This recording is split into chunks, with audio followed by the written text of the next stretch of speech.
हमारी कहानी की शुरुआत होती है और हमें बताया जाता है कि 50 साल पहले अर्थ पर पोर्टल खुलने शुरू हो गए थे। इन सभी पोर्टल्स में से अलग अलग दुनिया के स्पीशीज बाहर आने लगे, जिन्हें हमें ड्रैगन्स और मॉन्स्टर बोलना पड़ता था, क्योंकि ये लोग आकर यहाँ से पर लोगों को मारते थे, आम लोगों को। इस बीच कुछ लोगों को सिस्टम से अलग अलग तरीके की पावर मिलने लगी। इन सभी चीजों से ऐसा लग रहा था कि ये सभी पावर्स मॉन्स्टर से लड़ने के लिए मिली है। मुट्ठी भर लोग जिन्होंने पोर्टल्स और मॉन्स्टर से लड़ने के लिए अपनी पावर अवेकन की, और अब इन लोगों को हंटर्स कहा जाने लगा। हंटर अपनी पसंद की कोई भी क्लास चुन सकता है। साथ ही कुछ ऐसी क्लासेस भी थी जैसे मेजेस, जो कि अटैक्स करने में धीमे होते हैं और उन्हें कंट्रोल करना भी कठिन होता है। जो लोग भी मेजेस क्लासेस चुनते हैं उन्हें रिसोर्सेज ज्यादा दिए जाते हैं, लेकिन उनके मरने की भी संभावना सबसे ज्यादा होती है। इसलिए मैंने बैंडिट क्लास चुनी, जो हमें सबसे ज्यादा एजिलिटी देती है, क्योंकि मेरी पहली प्रायोरिटी थी ज्यादा एक्सपीरियंस हासिल करके स्ट्रॉन्ग बनना। सब कुछ मेरे प्लान के अनुसार चल रहा था। मैंने बहुत ही ज्यादा एक्सपीरियंस पॉइंट हासिल किए और मैं एक टॉप हंटर बन गया, जिसे लोग द स्विफ्ट ब्लेड नाम से बुलाने लगे। पोर्टल्स ने धीरे धीरे दुनिया में और अधिक तबाही मचाई, इसलिए मैंने अपनी कंट्री के लिए फ्रंट लाइन में जाकर और अधिक लड़ाइयां लड़ी, और मुझे विश्वास था कि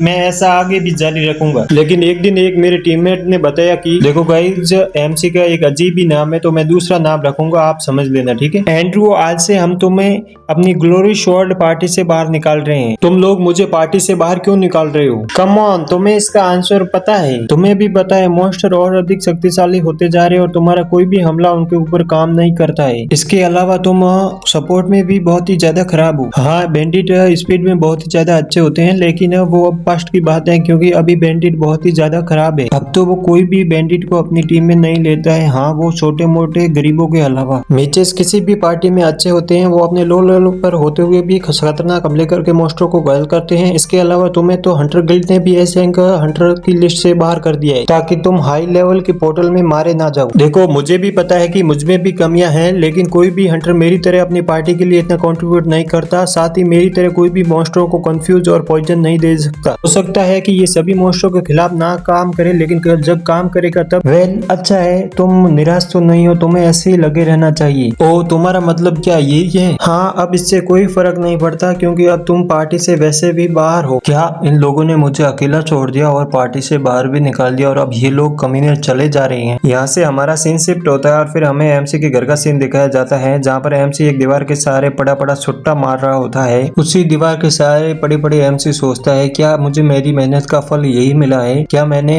जो भी किया वो उसका फल मुझे कुछ नहीं मिला? ना ही मुझे ज्यादा स्पॉटलाइट मिली और ना ही मुझे कोई भी मेहनत का फल मिला। यही होता है क्या एक मेहनत का फल? मैंने सोचा था मेरी मेहनत एक दिन रंग लाएगी। मैं तो हमेशा से किसी चीज में अच्छा नहीं था, इसलिए मैं हमेशा मेहनत करता और अपनी जिंदगी जी रहा था अच्छे से। साथ ही मैंने जितने पैसे कमाए उन्हें तो मैंने इक्विपमेंट बाय करने में लगा दिया, इसलिए मेरे पास अभी एक भी रुपए नहीं है। अब तो मेरे पास से एस रैंक हंटर होने की आइडेंटिटी भी छीन ली गई है। उसी के साथ मैं अब हाई लेवल पोर्टल में भी नहीं जा सकता। अभी हमारे एमसी के फोन में एक नोटिफिकेशन आता है, जिसमें बताया गया था कि जो glory shard party China red में गई थी उसमें सफल रही। वह ताउटी महल डंजन, जिसे आज तक कोई साफ नहीं कर पाया, उसे उसने साफ कर लिया, जिससे एमसी को बहुत बड़ा झटका लगता है। तभी लोग उसी पोस्ट के नीचे कमेंट करने लगते हैं कि अच्छा ही हुआ उस लूजर को बाहर निकाल दिया, नहीं तो वो उस पार्टी के लिए एक बड़ा बोझ होता, और उसका अलग अलग तरीके से मजाक उड़ाने लगते हैं। इन सारी बातों से एमसी को बहुत ही ज्यादा गुस्सा आता है, तो वो अपना हाथ पीछे वाली दीवार पे मारता है, जिससे उसका फोन हाथ से छूट जाता है। एमसी अपने मन में ही सोचता है कि आखिर मैंने बैंडेड क्लास को ही क्यों चूज किया? अगर मैं अपने सारे इक्विपमेंट बेच दूं तो अब मैं अपनी सारी जिंदगी अच्छे से जी सकता हूँ। मैं अपनी पूरी जिंदगी उस घटिया पार्टी के लिए सेक्रीफाइस कर दी, लेकिन बदले में मुझे कुछ भी नहीं मिला,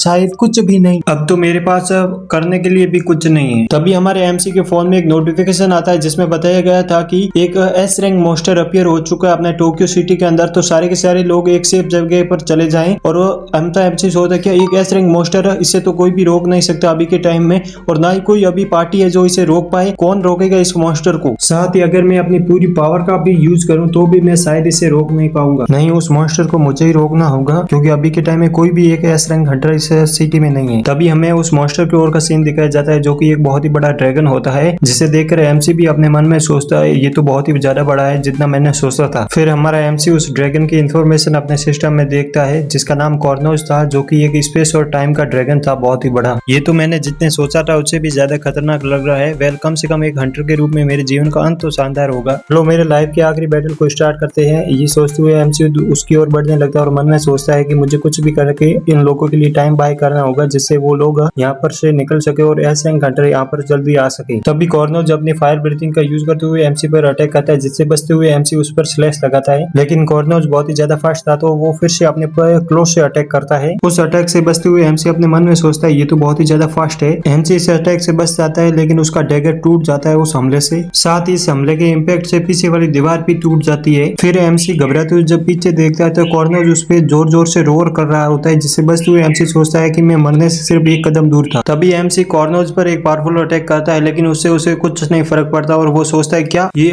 पॉइजन से भी इम्यून है। लेकिन कॉर्नोज एमसी को सोचने का भी समय नहीं देता और फिर से अटैक करता है, जिससे बचते हुए एमसी सोचता है कि मैं इस ड्रैगन को हैंडल नहीं कर सकता हूँ, ये मेरे पहुंच से बाहर है। तभी एमसी सोचता है शायद मुझे यहाँ से भाग जाना चाहिए, लेकिन मैं तो यहाँ कॉर्नर में फंस चुका हूँ, अब तो मैं भाग भी नहीं सकता। ये मेरा आखिरी हमला होने वाला है। जिसके साथ ही एमसी अपने क्लब क्लो को जोर जोर से हवा में घुमाने लगता है और उसे जोर से फेंकता है। अभी हमें क्लब क्लो के बारे में बताया जाता है कि ये स्टील से बना हुआ आइटम है जिससे टारगेट के ऊपर फेंक कर मारा जा सकता है। एमसी सोचता है मुझे एक मौका मिल जाए हमला करने का, मैं इसे खत्म कर दूंगा। ये भी विचार अपने एमसी का खत्म हो जाता है क्योंकि अपना ड्रैगन क्लो से हमला कर चुका होता है, जिससे एमसी को अपने सारे जीवन की यादें आ जाती है और वो जोर जोर से हंसने लगता है और वो कहता है कि यही मेरे जीवन का आखिरी अंत है। अब तो मुझे धीरे धीरे दिखना भी बंद हो रहा है, अब मैं क्या करूं? क्या यही मेरे पाथ का अंत है? जितने लोगों को मैंने आज तक जाने बचाई है उससे कोई फायदा नहीं हुआ मुझे। तभी हमारा ड्रैगन आखिरी हमला करने वाला होता है। एमसी अपने मन में सोचता है क्या मेरे यही अंत है? मेरी विश है कि मैं अगर सेकंड बार जन्म लूंगा तो अब की बार मैं बहुत ही ज्यादा ताकतवर बनूंगा। तभी हमारे एमसी के हाथ में एक चीज आती है जिसे देखकर वो कहता है ये क्या है? ये तो एक कल्प्रिकोलो को मैनेज करने का हैंडल है। नहीं, ये तो एक डिवाइन पॉकेट वॉच है। सिस्टम बताता है कि इससे आप 10 साल पीछे जा सकते हैं। एमसी सोचता है कि ये सच में हो सकता है? आई मीन मैं सच में 10 साल वापस जा सकता हूँ। तभी ड्रैगन हमला करने वाला होता है तो एमसी सोचता है कि अभी सोचने का मेरे पास टाइम नहीं है, मुझे वापस जाना ही होगा। तो वो जोर से चिल्लाकर बोलता है कि मुझे टाइम में वापस जाना है 10 साल। इसी के साथ तभी अपना कॉर्नोज एक आखिरी हमला कर देता है अपने क्लो के साथ। तो एमसी सोचता है शायद मैं टाइम में वापस चला जाऊं और उसी के साथ कॉर्नोज अपना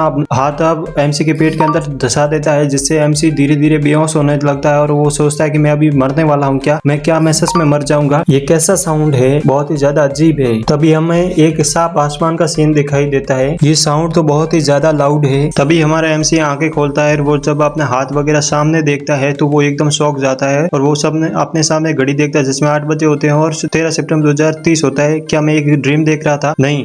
फिर वो अपनी मतलब अपना पर्दा वगैरह हटाता है रूम का और वो सामने देख के शॉक जाता है और वो फिर अपना कैलेंडर देखता है फोन के अंदर जिसमें वो 10 साल पीछे आ चुका है। तो वो सोचता है क्या वो सच में एक डिवाइन पॉकेट वॉच थी? फिर वो देखता है कि अपना स्टेटस विंडो खोलता है जिससे वहां पर दिखता है कि ऑलराइट अगर ऐसा है तो मैं अपना स्टेटस चेक करना चाहिए। तभी वो बोलता है स्टेटस विंडो और वो मुस्कुराने लगता है क्योंकि उसके अंदर उसने कोई भी क्लास सेलेक्ट नहीं की होती है और वो बोलता है जोर से कि अब से मैं इतना ज्यादा स्ट्रॉन्गेस्ट बनूंगा, ऑल टाइम स्ट्रॉन्गेस्ट हंटर बनूंगा इस विश्व के अंदर, मतलब इस अर्थ के अंदर। ठीक है, तो गाइस अगर तुम लोगों को ये वीडियो अच्छा लगे तो एक लाइक और सब्सक्राइब कर देना। मेरा ये पहला वीडियो था तो मैं अगली बार से ध्यान रखूंगा कि कोई गलती ना करूं रिकॉर्डिंग वगैरह में और अच्छे से रिकॉर्ड करूंगा। ठीक है, साथ ही बता दूं अगर आप 20 कमेंट कंप्लीट कर देते हो तो मैं इसका नेक्स्ट पार्ट अपलोड कर दूंगा 2-3 दिन के अंदर अंदर ही, अगर आप 20 कमेंट कंप्लीट कर देते हो। और उसी के साथ प्लीज से हाइप बटन करके हाइप कर देना मेरे चैनल को, मतलब वीडियो को, जैसे ज्यादा से ज्यादा व्यूज आए। ठीक है।